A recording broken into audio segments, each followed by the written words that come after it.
Ministerios ID les da la bienvenida a La Encarnación del Verbo, una serie de enseñanzas que pretende profundizar en el extraordinario hecho de que el Dios infinito se hizo carne y habitó entre nosotros. Mi nombre es Gabriel Arjona y en esta oportunidad escucharemos el escrito que lleva por nombre El Nacimiento de Cristo. Una exposición de Thomas Boston en la que busca explicar la concepción virginal, la naturaleza de Cristo y por qué era necesario que nuestro Salvador naciera de una joven virgen.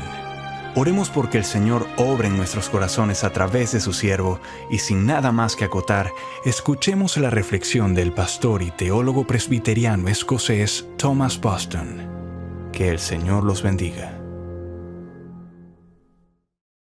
Respondiendo el ángel, le dijo: El Espíritu Santo vendrá sobre ti y el poder del Altísimo te cubrirá con su sombra. Por lo cual también el santo ser que nacerá será llamado Hijo de Dios. Lucas 1:35.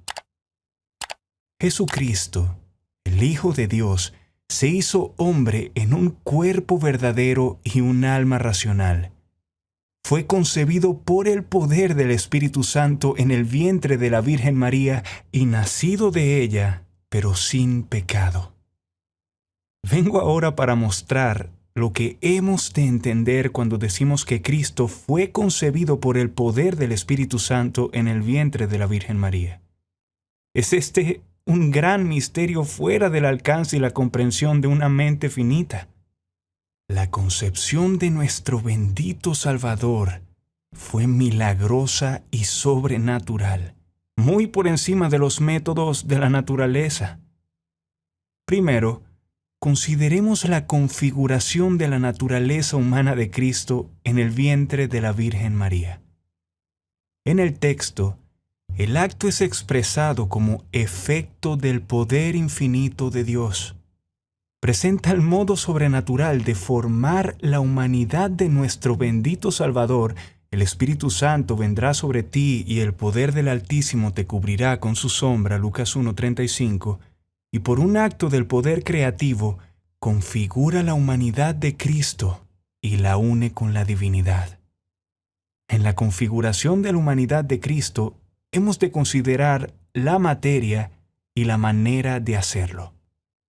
La materia de su cuerpo era la propia carne y sangre de la Virgen. De otra manera no hubiera sido el hijo de David, de Abraham y de Adán según la carne. De hecho, Dios pudo haber creado su cuerpo de la nada, del polvo de la tierra, como formó el cuerpo de Adán, nuestro progenitor original. Pero si hubiera sido formado de manera tan extraordinaria, no hubiera descendido de Adán. Aunque hubiera sido hombre como uno de nosotros, no hubiera sido nuestro consanguíneo porque no hubiera tenido una naturaleza derivada de Adán, el Padre que todos tenemos en común. Se requería entonces que para ser semejante a nosotros, no solo tuviera nuestra misma naturaleza humana, sino que descendiera del mismo origen y que éste le fuera transmitido a él. Es así que es de la misma naturaleza que pecó, de manera que lo que hizo y sufrió nos fuera imputado a nosotros. En cambio, si hubiera sido creado como Adán, no hubiera podido ser demandado de una forma legal y judicial.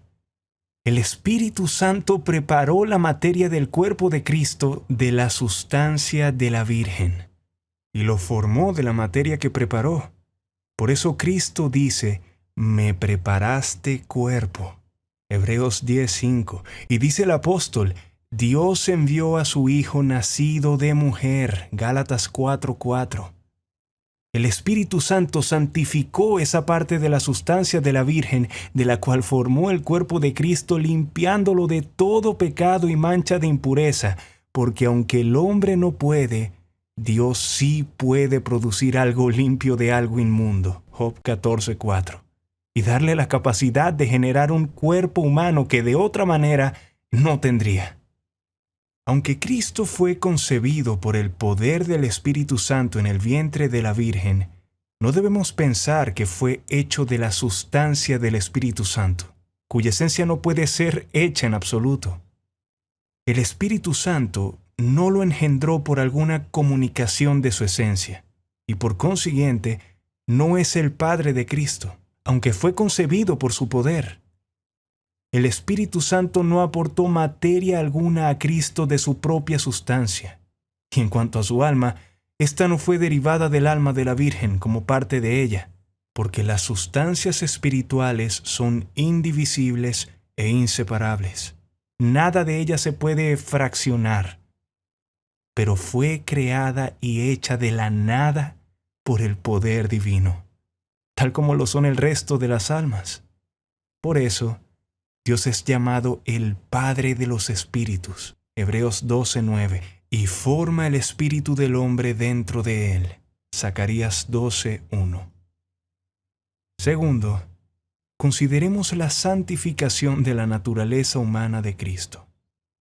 Ya hemos dicho que la parte de la carne de la Virgen de la cual fue hecha la naturaleza humana de Cristo fue purificada y refinada de toda corrupción por la sombra del Espíritu Santo, tal como un artesano habilidoso separa la escoria del oro. Por ello, nuestro Salvador es llamado el Santo Ser, Lucas 1:35. Esta santificación de la naturaleza humana de Cristo era necesaria. Primero, a fin de adecuarla para la unión personal con el Verbo, quien por su amor infinito se humilló a sí mismo haciéndose carne y a la vez, por su pureza infinita, no podía contaminarse a sí mismo llegando a ser carne de pecado. Segundo, con respecto a la meta de su encarnación, la redención y salvación de pecadores perdidos, así como el primer Adán fue la fuente de nuestra impureza, el segundo Adán fue la fuente pura de nuestra justicia. Dios, enviando a su Hijo en semejanza de carne de pecado, y a causa del pecado, condenó al pecado en la carne. Romanos 8:3. Lo cual no hubiera podido condenar si hubiera sido enviado en carne de pecado. El Padre, al que no conoció pecado, por nosotros lo hizo pecado, para que nosotros fuésemos hechos justicia de Dios en él. Segunda de Corintios 5:21. Lo cual nunca nos hubiera podido hacer si él hubiera estado manchado por algún pecado. Si él mismo necesitara redención, nunca la hubiera podido comprar para nosotros. Tercero, consideremos la unión personal de la humanidad con la deidad. Para aclarar un poco este punto, deberías saber que este tomar la naturaleza humana a la cual me refiero es como la segunda persona de la gloriosa deidad tomó la naturaleza humana en una unión personal consigo mismo, en virtud de que lo humano subsiste en la segunda persona, pero sin confundirse, ambos conformando una sola persona, Emmanuel, Dios con nosotros. Mateo 1:23. Aunque hay una naturaleza doble en Cristo, no hay una persona doble, porque la naturaleza humana de Cristo nunca subsistió separada y distintamente por alguna subsistencia personal propia, como sucede con todos los demás hombres, sino que desde el primer momento de la concepción subsistió unido con la segunda persona de la adorable Trinidad en una forma milagrosa y extraordinaria, habiendo sido configurado de forma sobrenatural en el vientre de la Virgen por la sombra del Espíritu Santo. Cristo tomó un alma completa y perfecta y un cuerpo con todas y cada una de las facultades y los miembros correspondientes. Y esto era necesario para poder sanar toda la enfermedad y lepra del pecado que se había apoderado e infectado cada uno de los miembros y facultades del hombre. Cristo asumió todo para santificar todo. Diseñó una cura perfecta por medio de santificarnos totalmente en alma, cuerpo y espíritu. Todo lo hizo con ese fin. La naturaleza humana está tan unida a la divina que cada una sigue manteniendo distintamente sus propiedades esenciales. Y esta distinción no se pierde, ni puede perderse por esa unión. De hecho, la humanidad cambió por una comunicación de dones excelentes de la naturaleza divina, pero no por eso asume una igualdad con ella, porque es imposible que una criatura pase a ser igual al Creador. Él tomó la forma de un siervo, pero no perdió la forma de Dios. Se despojó a sí mismo de las perfecciones de la deidad cuando se hizo humano. La gloria de su divinidad no se extinguió ni disminuyó, aunque se eclipsó y oscureció bajo el velo de nuestra humanidad, pero no cambió por el hecho de estar escondida, así como un cuerpo en el sol pierde su iluminación cuando se interpone una nube. Y esta unión de las dos naturalezas en Cristo es una unión inseparable, de manera que desde aquel primer momento nunca hubo ni habrá por toda la eternidad una separación entre ellas. Procedo ahora a mostrar por qué Cristo nació de una virgen. Que Cristo nacería de una virgen fue profetizado y anunciado muchos siglos antes de su encarnación, como en Isaías 7:14. He aquí que la Virgen concebirá y dará a luz un hijo, y llamará su nombre Emmanuel. Que la madre de Jesús era la Virgen mencionada por el profeta Isaías se hace evidente por el testimonio de los evangelistas, particularmente Mateo 1:18, etc. No convenía que naciera de una madre y un padre de manera normal, porque si así hubiera sido, habría sido un hijo natural de Adán, bajo el pacto de obras y heredero del pecado de Adán, como nacen otros en virtud de la bendición del matrimonio. Un nacimiento así hubiera significado nacer contaminado y corrupto. ¿Quién hará limpio lo inmundo? Job 14:4. El Redentor del mundo juzgó necesario nacer así para que su nacimiento no incluyera la mancha de la naturaleza del hombre por su generación. Si aún la mancha más pequeña de nuestra corrupción lo hubiera manchado, habría sido incapaz de ser un redentor. El que necesita ser redimido jamás puede redimir a otros. Por su omnipotencia, Dios podría haber santificado perfectamente a un padre y a una madre terrenales y limpiarlos de todo pecado original, de forma que la naturaleza humana se hubiera transmitido a él de manera inmaculada, tal como el Espíritu Santo limpió esa parte de la Virgen de la cual fue hecho el cuerpo de Cristo.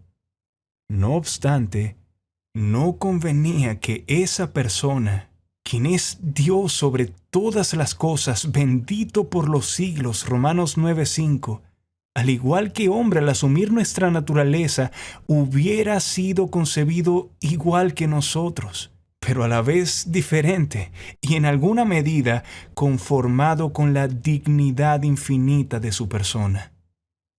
Esto no habría sido posible si una persona sobrenatural y divina no se hubiera involucrado como un principio activo en ella. Además, semejante nacimiento no hubiera coincidido con la primera promesa que lo llama la simiente suya, refiriéndose a la mujer, no del hombre. Solo se presenta a la simiente de la mujer en oposición a la simiente de la serpiente. Al nacer de una virgen, aseguró eficazmente la santidad de la naturaleza de Cristo. Esto lo eximió de la mancha y contaminación del pecado de Adán, de la cual se libró completamente al no recibir aquella naturaleza como todos los demás lo hacen, por una procreación humana normal, por medio de la cual se propaga el pecado original. En cambio, este ser, producido de una manera extraordinaria, era absolutamente puro y santo. Cristo fue una persona extraordinaria y otro Adán. Por lo tanto, fue necesario que fuera producido de una nueva manera. Al principio Adán no fue producido por hombre ni por mujer. Eva fue producida del hombre sin una mujer, y el resto de la humanidad es engendrado por un hombre y una mujer. La cuarta manera subsistió, a saber, de una mujer sin un hombre. Y así nació Cristo. Y la sabiduría de Dios se hace evidente en el hecho de que nació de una virgen desposada, porque de este modo se evitaba la acusación de la ilegitimidad. Él tenía a José para cuidarlo en su infancia. El buen nombre y vida de su madre se preservó de los judíos maliciosos, y nuestra fe se confirmó aún más por el testimonio de José acerca de María. Por todo esto, podemos estar totalmente satisfechos de que Cristo tenía un cuerpo verdaderamente humano. No fue hecho a semejanza de carne de pecado. No era que su cuerpo pareciera ser de carne, sino que realmente lo era. Lucas 24:39, Hebreos 2:14. Que Él tenía un alma racional, la cual es un espíritu creado, y que la naturaleza divina no le fue en lugar de un alma para Él. Cuando murió, encomendó su espíritu a Dios, Lucas 23:46, y estando la naturaleza humana unida con la divina, aunque se dieron grandes dones de santidad, sabiduría, etc., en la naturaleza humana de Cristo aún no eran infinitos, Lucas 2:52.